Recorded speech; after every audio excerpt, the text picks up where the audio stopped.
teman-teman, kami dari kelompok 5 ingin menampilkan video tentang proses osmosis dan difusi. Nah, sebelum kita menampilkan video tentang proses osmosis dan difusi, kita harus tahu dulu apa sih pengertian dari osmosis dan difusi tersebut. Difusi. Difusi merupakan pergerakan molekul dari bagian yang berkonsentrasi tinggi menuju bagian yang berkonsentrasi rendah, sehingga menghasilkan penyebaran yang sempurna, penyebaran yang seragam. Yang kedua, osmosis. Osmosis adalah gerakan molekul air dari area yang berkonsentrasi tinggi menuju area yang berkonsentrasi rendah melalui membran semi permeabel. Di sini saya akan membuat proses difusi pada kopi.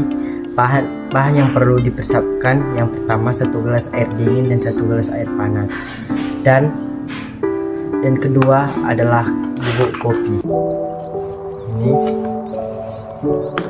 langkah pertama, masukkan kopi ke dalam masing-masing gelas. Masukkan ke dalam air dingin dan masukkan ke dalam air panas.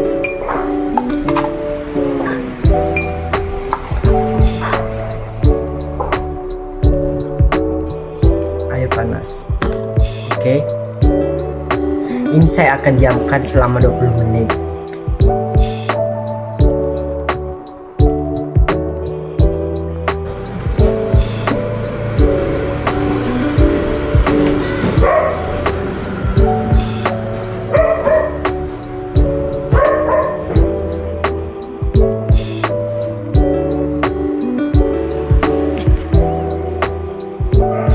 Sangat terlihat perbedaan karakteristiknya. Pada air hangat, larutan kopinya lebih mudah terlarut. Warnanya juga berbeda. Yang pada air hangat, larutan kopinya lebih hitam. Sedangkan pada air dingin, larutan kopinya sulit terlarut. Warnanya sedikit agak pucat dan terdapat endapan. Dan kopi pada air dingin, kopinya belum semua terlarut, sedangkan pada air panas kopinya sudah terlarut, dan perbedaan warna juga. Semuanya, perkenalkan, nama saya Rusmedi Jutumerang. Di sini saya akan melakukan proses difusi dan osmosis pada teh celup. Ini sudah terdapat 2 bubuk teh atau sari wangi. Di sini terdapat 2 gelas berisi air dingin, sedangkan ini air panas. Kita bakal memasukkan teh bubuk ke dalam air dingin. Kita tunggu beberapa menit. Setelah itu kita masukkan ke air panas. Kita tunggu beberapa menit. Di sini sudah mulai nampak perubahannya. Di air panas sudah berwarna kekuning-kuningan, sedangkan air dingin masih tetap berwarna putih atau jernih. Setelah kita tunggu 5 menit, sudah jelas nampak perbedaannya. Ini sudah berwarna kemerah-merahan atau warna coklat, sedangkan ini belum juga atau sama sekali belum terdapat perubahan. Setelah kita tunggu 7 menit, di sini sudah mulai ada perubahan. Di sini sudah berwarna kuning, sedangkan ini berwarna kemerah-merahan. Perkenalkan, nama saya Jepanya dari Sunda Manik dari kelas 11 MIPA 2. Saya di sini akan melakukan proses difusi dan osmosis pada kecap. Alat dan bahannya ialah cup botol seperti ini dan berisi air dingin dan air panas, dan juga kecap bangau dan juga sendok. Mari kita lakukan proses osmosis dan difusi ya. Pertama itu di air dingin. Terlebih dahulu masukkan kecap, lalu aduk sambil menghidupkan stopwatch.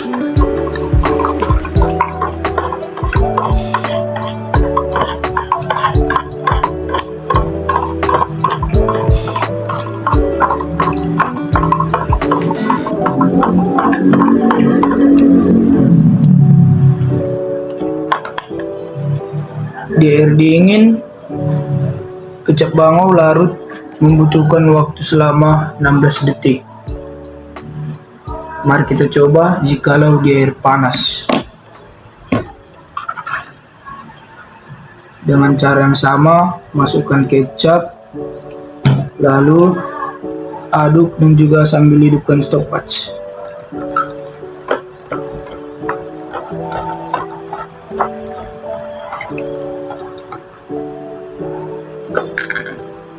Jikalau di air panas, air panas membutuhkan 8 menit untuk melarutkan 8 detik untuk melarutkan kecap bangau. Jadi kesimpulannya ialah proses difusi dan osmosis dipengaruhi dengan suhu. Cepat lambatnya proses difusi dipengaruhi dengan suhu. Sekian dan terima kasih. Alat dan bahannya adalah yang pertama ada telur mentah, kedua ada air mineral, ketiga ada lilin dan korek api, keempat ada cutter, dan kelima ada sedotan.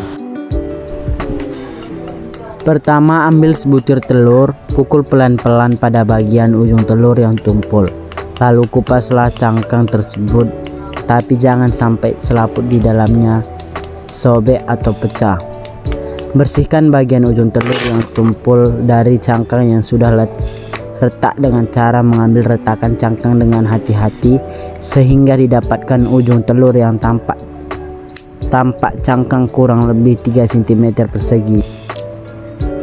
Pada ujung telur yang satunya dibuat lubang kecil seukuran diameter sedotan untuk memasukkan sedotan. Lubangi bagian bawah air mineral untuk memasukkan telur ke dalamnya. Setelah itu, ukur besar sedotan tersebut menggunakan penggaris.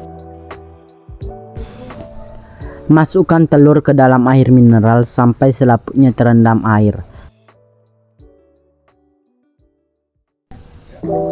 Nyalakan lilin dan arahkan tetesan lilin ke bagian telur tempat masuknya sedotan.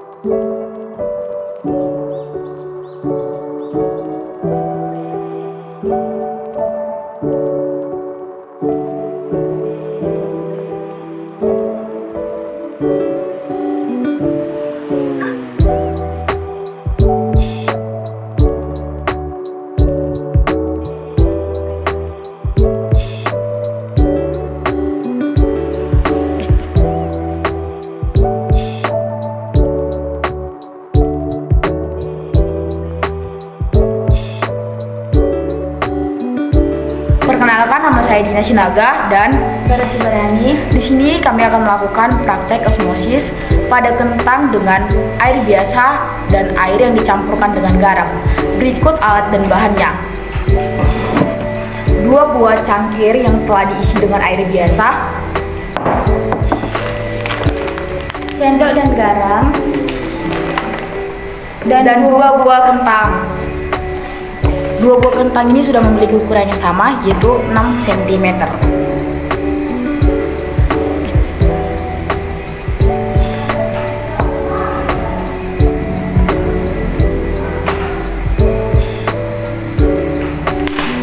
Baiklah, berikut cara pembuatannya. Pertama-tama, masukkan 1 sendok teh garam ke dalam larutan air.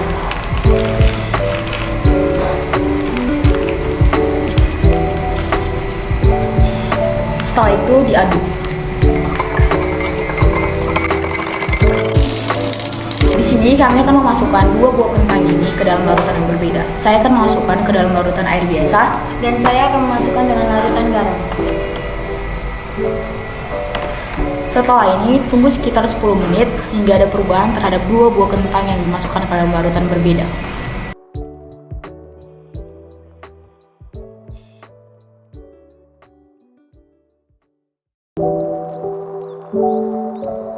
Baiklah, setelah 10 menit, mari kita lihat perubahan apa yang terjadi pada kentang yang direndam dengan air biasa dan kentang yang direndam dengan larutan garam.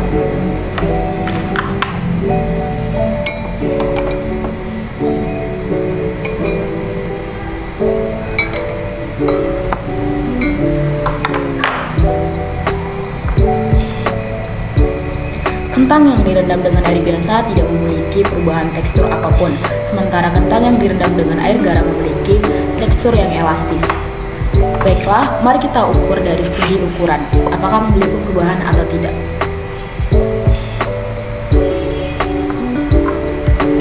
Pada kentang yang direndam di air biasa tidak memiliki perubahan bentuk apapun, tetap pada 6 cm. Sementara kentang yang direndam dengan air garam memiliki perubahan, yaitu dari 6 cm menjadi 5,5 cm. Baiklah, hanya ini yang dapat kami sampaikan dalam video praktek osmosis dari kentang terhadap air biasa dan parutan garam.